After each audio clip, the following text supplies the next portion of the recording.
Hi hello, మీరు కొత్తగా video చూస్తున్నట్లయితే నా పేరు షేక్ సయ్యద్. మీరైతే తమిళ చూసారు కదా. ఈరోజు వీడియోలో టాపిక్ ఏందో మీకు అర్థమై ఉంటుంది. సో మీరు ఫాస్ట్గా ఫ్యాట్ బర్న్ అనేది ఎలా చేయాలి, లీన్ మజిల్ అనేది ఎలా గెయిన్ చేసుకోవాలి, ఫాస్ట్గా మెటబాలిజం అనేది ఎలా స్పీడప్ చేసుకోవాలి, ఎట్లా మీకు ఎలాంటి డీల్స్ రాకుండా అంటే మనం ఎలాంటి స్టెప్స్ తీసుకోవాలి. సో ప్రతి ఒక్క క్వశ్చన్కి మీకు ఈ వీడియోలో అయితే సొల్యూషన్ దొరుకుతుంది. లాస్ట్ వరకు అయితే చూడండి. సో ఎలాంటి డిలే లేకుండా, ఎలాంటి సోది లేకుండా స్టార్ట్ చేద్దాం వీడియో. లేదు దిగింది వీడియో. నాకు బట్ట వస్తుంది, పొట్ట వస్తుంది, నాకు నేను వీక్ అవుతున్నా, నాకు ఎలా ఇట్లా హెల్త్ ఇష్యూస్ అవుతున్నాయి, నేను స్ట్రాంగ్గా లేకపోతున్నా అంటే ఫుడ్డే కదా. ఇప్పుడు నీకు ఎలాంటి హెల్త్ ఇష్యూస్ లేకుండా హెల్తీగా ఉండాలన్నా, నువ్వు స్ట్రాంగ్గా ఉండాలన్నా ఫుడ్డే కదా మెయిన్ రోల్ ప్లే చేస్తుంది నీ బాడీలో. సరే, ఆ ఫుడ్ అనేది మన బాడీలో ఎలా బ్రేక్ డౌన్ అవుతుంది, ఎలా బిహేవ్ అవుతుందో మాట్లాడుకుందాం. ఇప్పుడు మనం ఫుడ్ కన్సూమ్ చేసుకున్న తర్వాతకి మన స్టమక్ లో బ్రేక్ డౌన్ అయిపోయి ఇంటెస్ట్ నుంచి పాస్ అయ్యి ఎక్స్ట్రాక్ అవుతుంది. సో ఇంటెస్ట్ నుంచి పాస్ అయిన ప్రాసెస్ లోనే పెద్ద ప్రాసెస్ జరుగుతుంది అన్నమాట. సో ఆ ప్రాసెస్ ఎట్లా అంటే millions of finger type Willys ఉంటాయి అన్నమాట. సో ఆ విల్లీ ఏం చేస్తుంది, మన ఫుడ్ నుంచి న్యూట్రియన్ వాల్యూస్ అన్ని అబ్జర్వ్ చేసుకొని లోకి పాస్ చేస్తుంది. సో అది క్లియర్ కదా. సో అలానే ఒక్కొక్క ఫుడ్ కి ఒక్కొక్క న్యూట్రియన్ వాల్యూ ఉంటుంది అనమాట. ఇప్పుడు ఫ్రూట్స్ కి డిఫరెంట్ టైప్స్ ఆఫ్ ఫ్రూట్స్ కి different types of nutrient values ఉంటుంది. Different types of like every food కి ఎవ్రీ న్యూట్రియన్ వాల్యూస్ అనేది సేమ్ ఉండవు, డిఫరెంట్ ఉంటాయి. ఇక్కడ ఇంకో ముచ్చట తెలుసుకోవాల్సింది ఏంటంటే, మీరు సేమ్ ఫుడ్ ఎవ్రీ ఫుడ్ అంటే ప్రతి ఒక్క ఫుడ్ డైజెషన్ కి సేమ్ టైం పట్టదు, అంటే అరగనికి సేమ్ టైం పట్టదు. ఒక్కొక్క ఫుడ్ కి ఒక్కొక్క టైప్ ఆఫ్ టైం ఉంటుంది అనమాట. ఇప్పుడు ఫర్ ఎగ్జాంపుల్ మీరు ఫ్రూట్స్ తీసుకోరు, అది కంపోజిషన్ కూడా. సో ఫ్రూట్స్ తీసుకోరు, ఆ ఫ్రూట్స్ లో వాటర్ కంటే ఎక్కువ ఉంటుంది కాబట్టి ఆ ఫ్రూట్ అనేది 3 to 4 hours లో ఈజీగా డైజెస్ట్ అవుతుంది, అంటే అరుగుతుంది అనమాట ఈజీగా. సో అలానే ఇప్పుడు ఫర్ ఎగ్జాంపుల్ గ్రెయిన్స్ ఉన్నాయి, ఆ గ్రెయిన్స్ అనేది ఈజీగా మీకు 17 నుంచి 18 hours వరకు డైజెస్ట్ అవుతుంది అనమాట. సో అది క్లియర్ కదా. సో నేను చెప్తున్నాగా, మీరు లిటరల్లీ మంచి ఫుడ్ తీసుకోండి. నాకు పొట్టు వస్తుంది, బట్ వస్తుంది, అది వస్తుంది, ఇది వస్తుంది అంటే నువ్వు మంచి ఫుడ్ తీసుకోవాలి. మంచి ఫుడ్ తీసుకున్న తర్వాత నాకు అది వస్తుంది, ఇది వస్తున్నాను అవి మాట్లాడుకుందాం. అవి రావాలి నాకు చెప్తే నువ్వు మాట్లాడవు. నువ్వు మంచి ఫుడ్ అయితే తీసుకో. ఫస్ట్ ఆఫ్ ఆల్ బయటకు పోయి షుగర్ టైప్ ఆఫ్ ఫుడ్, ఎక్కువ షుగర్ ఉన్న ఫుడ్ అయితే అవాయిడ్ చేయండి. ఫస్ట్ ఆఫ్ ఆల్ రిఫైనింగ్ అన్నిటినీ కొంచెం అవాయిడ్ చేయండి. అవాయిడ్ చేస్తున్నాయి కదా, నీకు బట్ అయినా పొట్ట అయినా ఏదైనా సరే అవన్నీ న్యూట్రల్ గా ఉంటాయి అన్నమాట. అది రావు అసలు మ్యాక్స్ అయితే కొన్ని జెనెటిక్స్ లో ఉంటాయి. సో అట్లా ఇక్కడ ఏమవుతుందంటే, నువ్వు యథావిధిగా మార్నింగ్ లేవగానే మీల్ 1 తింటావు, మీల్ 1 తిన్న తర్వాతకి మీల్ 2 తింటావు. అంటే మీల్ 1 అనేది డైజెస్ట్ అవ్వముందుకే మీల్ 2 తింటావు. సో నీ డైజెస్ట్ సిస్టమ్కి నువ్వు వర్క్ లోడ్ అనేది ఎక్కువ పెంచుతున్నావు అనమాట. సో లిటరలీ ఇది చాలా అంటే చాలా మిస్టేక్ గాయ్స్, చాలా అంటే చాలా తప్పు.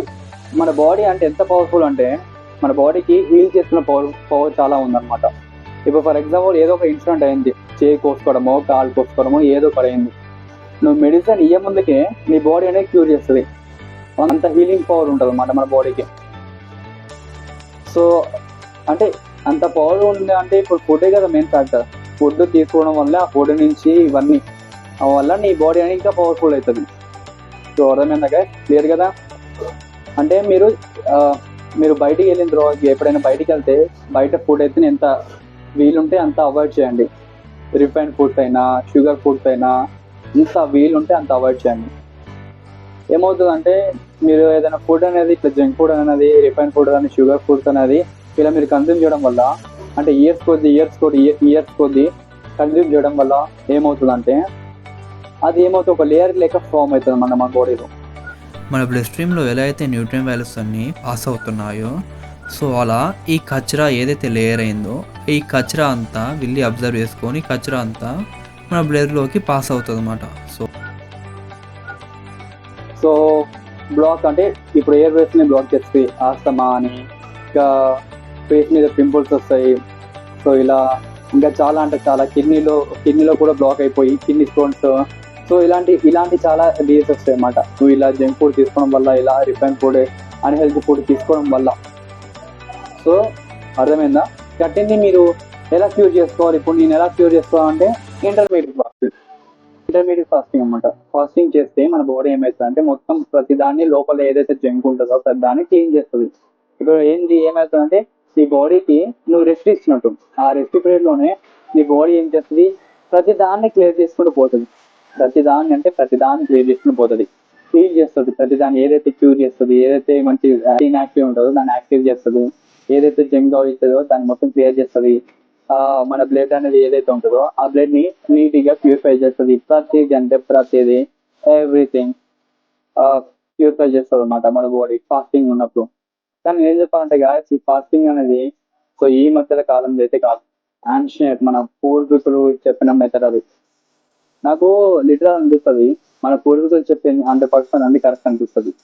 అది వాళ్ళ అప్పుడు సైన్స్ లేకముందుకి అన్నిటిని ప్రతిదీ 100% చేసిరంటే అది గ్రేట్. అసలు వాళ్ళకి ఎలాంటి ఏం లేవు అసలు చేయనికి, ప్రూవ్ చేసుకోనికి ఏం లేవు, అయినా వాళ్ళన్నిటిని ప్రయత్నించేసి మనకి ఇంతవరకు తెచ్చిపెట్టారు. గ్రేట్ అసలు. సో అది మీరైతే క్యాలరీ సర్క్యులర్స్ లో ఉండేసి మంచిగా రిఫైన్ ఫుడ్స్ అయినా సరే, ఎలాంటి షుగర్ ఫుడ్స్ అయినా సరే, ఆయిల్ ఫుడ్స్ అయినా సరే, ప్రతిదాన్ని మీరు అవాయిడ్ చేసుకున్నానండి మీరు హెల్తీగా ఉంటారు. మీ బాడీకి ఏదైతే రిక్వైర్మెంట్ ఉందో ఆ రిక్వైర్మెంట్ ని ఇచ్చేయండి, ఫుల్ఫిల్ చేయండి. బట్టతల వస్తుంది, పొట్ట వస్తుంది అంటే నీకు బట్టతల వస్తుంది అంటే ఫస్ట్ ఆఫ్ ఆల్ స్ట్రెస్. ఇంకా నువ్వు విటమిన్స్ మంచి ఇవ్వట్లేదు అనమాట. ఆ విటమిన్స్ మినరల్స్ నీ బాడీకి ఏదైతే రిక్వైర్మెంట్ ఉంటుందో అది ఇచ్చేయి. నీ బాడీ పుష్ అవుతుంది. నీకు ఎలాంటి హెల్త్ ఇష్యూస్ అయితే ఏం రావు, స్ట్రాంగ్ గా ఉంటావు. మెంటలీ స్ట్రాంగ్ అవ్వాలి, ఫిజికల్ కూడా స్ట్రాంగ్ అవ్వాలి. అర్థమవుతుందా? ఇలాంటి మోర్ ఇన్ఫర్మేషన్ తీసుకోవచ్చా షేర్ చేయండి, సబ్స్క్రైబ్ చేయండి, లైక్ చేయండి. సరే ఉంటా, బాయ్ బాయ్. Piece of.